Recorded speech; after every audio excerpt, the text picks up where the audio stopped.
नमस्कार दोस्तों, आइए सुनते हैं मुंशी प्रेमचंद्र के द्वारा लिखी कहानी जुर्माना। ऐसा शायद ही कोई महीना जाता कि अल्लाह रखी के वेतन से कुछ जुर्माना न कट जाता। कभी कभी तो 6 के 5 ही मिलते, लेकिन ये सब कुछ सहकर भी सफाई के दरोगा मोहम्मद खैरात अली खां के चुंगल में कभी ना आती। खां साहब की मातहती में सैकड़ों मेहतरानियां थीं, किसी की भी तलब न कटती, किसी का जुर्माना न होता, न डांट ही पड़ती। खान साहब नेक नाम थे, दयालु थे, मगर अल्लाह रखी उनके हाथों बराबर ताड़ना पाती रहती थी। वो कामचोर नहीं थी, बेअदब नहीं थी, फूहड़ नहीं थी, बदसूरत भी नहीं थी। पहर रात को इस ठंड के दिनों में वो झाड़ू लेकर निकल जाती और 9 बजे तक एक चित होकर सड़क पर झाड़ू लगाती रहती। फिर भी उसका जुर्माना हो जाता। उसका पति हुसैनी के अवसर पाकर उसका काम कर देता, लेकिन अल्लाह रखी की किस्मत में जुर्माना देना था। तलब का दिन औरों के लिए हंसने का दिन होता था, अल्लाह रखी के लिए रोने का। एक दिन उसका मन जैसे सूली पर टंगा रहता, न जाने कितने पैसे कट जाएंगे। वो परीक्षा वाले छात्रों की तरह बार बार जुर्माने की रकम का तखमीना करती। उस दिन वो थककर जरा दम लेने के लिए बैठ गई थी। उसी वक्त दरोगा जी अपने इक्के पर आ रहे थे। वो कितना कहती रही, हजूर अली, मैं फिर काम करूंगी, लेकिन उन्होंने एक ना सुनी थी। अपनी किताब में उसका नाम नोट कर लिया था। उसके कई दिन बाद फिर ऐसा ही हुआ। वो हलवाई से एक पैसे के सेवड़े लेकर खा रही थी। उसी वक्त दरोगा न जाने किधर से निकल पड़ा था और फिर उसका नाम लिख लिया गया था। न जाने कहाँ पर छिपा रहता है। जरा भी सुस्ताने लगे कि भूत की तरह आकर खड़ा हो जाता है। नाम तो उसने 2 ही दिन लिखा था, पर जुर्माना कितना करता है अल्लाह जाने। 8 आने के बढ़कर 1 रुपया ना हो जाए।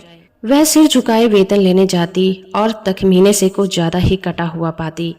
कांपते हुए हाथों से रुपए लेकर आंखों में आंसू भरे लौट आती। किससे फरियाद करे? दरोगा के सामने उसकी सुनेगा कौन? आज फिर वही तलब का दिन था। इस महीने में उसकी दूध पीती बच्ची को खांसी और ज्वर आने लगा था। ठंड भी खूब पड़ी थी। कुछ तो ठंड के मारे और कुछ लड़की के रोने चिल्लाने के कारण उसे रात रात भर जागना पड़ता था। कई दिन काम पर जाने में देर हो गई। दरोगा ने उसका नाम लिख लिया था। अब की आधे रुपए कट जाएंगे, आधे भी मिल जाएं तो गनीमत है। कौन जाने कितना कटा है। उसने तड़के बच्ची को गोद में उठाया और झाड़ू लेकर सड़क पर जा पहुंची, मगर वो दुष्ट गोद से उतरती ही ना थी। उसने बार बार दरोगा के आने की धमकी भी दी, अभी आता होगा, मुझे भी दरोगा मारेगा और तेरे भी नाक कान काट लेगा। लेकिन लड़की को अपने नाक कान कटवाना मंजूर था, गोद से उतरना मंजूर नहीं था। आखिर वो डराने धमकाने, प्यार और पुचकारने किसी उपाय से न उतरी तो अल्लाह रखी ने उसे गोद से उतार दिया और उसे रोती चिल्लाती छोड़कर झाड़ू लगाने लगी। मगर वो अभागिनी एक जगह बैठकर मन भर रोती भी न थी। अल्लाह रखी के पीछे लगी रही, बार बार उसकी साड़ी पकड़कर खींचती रही। उसकी टांग से लिपट जाती, फिर जमीन पर लौट जाती और एक क्षण में उठकर फिर रोने लगती। उसने झाड़ू तानकर कहा, चुप हो जा, नहीं तो झाड़ू से मारूंगी, जान निकल जाएगी। अभी दरोगा दाढ़ीझार आता होगा। पूरी धमकी मुंह से निकल भी न पाई थी कि दरोगा खैरात अली खां सामने आकर साइकिल से उतर पड़ा। अल्लाह रखी का रंग उड़ गया, कलेजा धक धक करने लगा। या मेरे अल्लाह, कहीं इसने सुन न लिया हो, मेरी आंखें फूट जाएं। सामने से आया और मैंने देखा भी नहीं। कौन जानता था आज पैर गाड़ी पर आ रहा है। रोज तो इक्के पर आता था। नाड़ियों में रक्त का दौड़ना बंद हो गया। झाड़ू हाथ में लिए निशब्द खड़ी रह गई। दरोगा ने डांट कर कहा, काम करने चलती है तो एक पुछिल्ला साथ ले लेती है, इसे घर पर क्यों नहीं छोड़ आई? अल्लाह रखी ने कातर स्वर में कहा, इसका जी अच्छा नहीं है हुजूर, घर पर किसके पास छोड़ आती? क्या हुआ है इसको? बुखार आता है हुजूर। और तू इसे यूं छोड़कर रुला रही है? मरेगी कि जाएगी? गोद में लिए लिए काम कैसे करूं हुजूर? छुट्टी क्यों नहीं ले लेती? तलब कट जाती है हुजूर, गुजारा कैसे होता? इसे उठाकर ले और घर जा। हुसैनी लौटकर आए तो उधर झाड़ू लगाने के लिए भेज देना। अल्लाह रखी ने लड़की को उठा लिया और चलने को हुई। तब दरोगा जी ने पूछा, मुझे गाली क्यों दे रही थी? अल्लाह रखी की रही सही जान भी निकल गई। काटो तो लहू नहीं। थर थर कांपती हुई बोली, नहीं हुजूर, मेरी आंखें फूट जाएं जो तुमको गाली दी हो। और वह फूट फूट कर रोने लगी। संध्या समय हुसैनी और अल्लाह रखी दोनों तलब लेने चले। अल्लाह रखी बहुत उदास थी।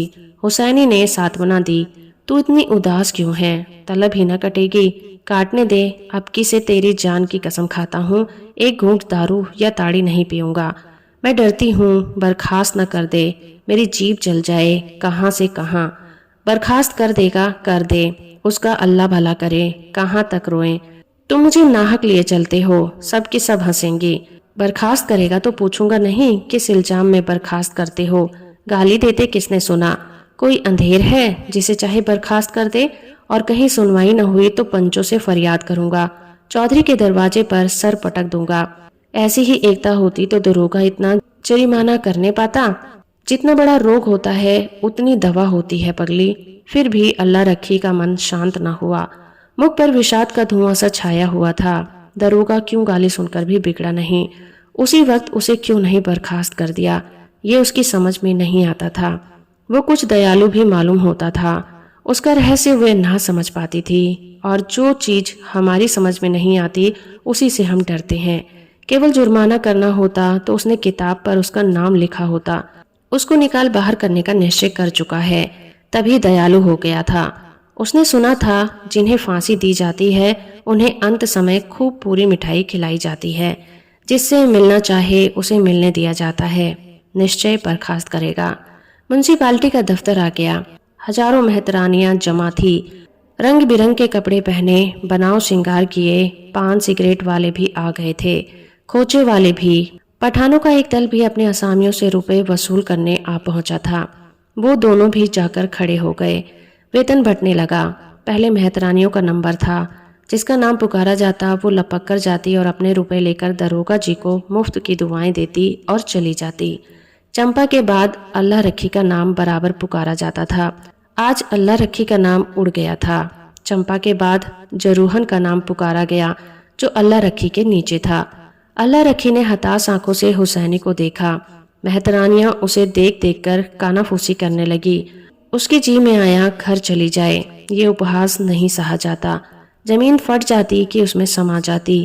एक के बाद दूसरा नाम आता गया और अल्लाह रखी सामने के वृक्षों की ओर देखती रही। उसे अब इसकी परवाह न थी कि किसका नाम आता है, कौन जाता है, कौन उसकी ओर ताकता है, कौन उस पर हंसता है। सहसा अपना नाम सुनकर वो चौंक पड़ी। धीरे से उठी और नवेली बहू की भांति पग उठाती हुई चली। खजांची ने पूरे 6 उसके हाथ पर रख दिए। उसे आश्चर्य हुआ। खजांची ने भूल तो नहीं की।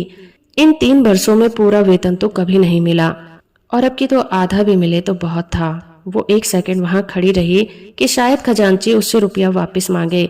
जब खजांची ने पूछा, अब क्यों खड़ी है, जाती क्यों नहीं, तब वो धीरे से बोली, यह तो पूरे रुपए हैं।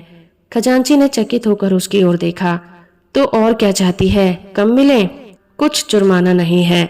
नहीं, अब की कुछ जुर्माना नहीं। नहीं, अब की कुछ जुर्माना नहीं। पर उसका मन प्रसन्न न था। वो पछता रही थी कि दरोगा जी को गाली क्यों दी। तो दोस्तों, अभी आप सुन रहे थे मुंशी प्रेमचंद्र के द्वारा लिखी कहानी जुर्माना। कहानी और मेरा प्रयास अगर आपको अच्छा लगा है तो आप इसे लाइक, शेयर और चैनल को सब्सक्राइब करना बिल्कुल मत भूलिएगा।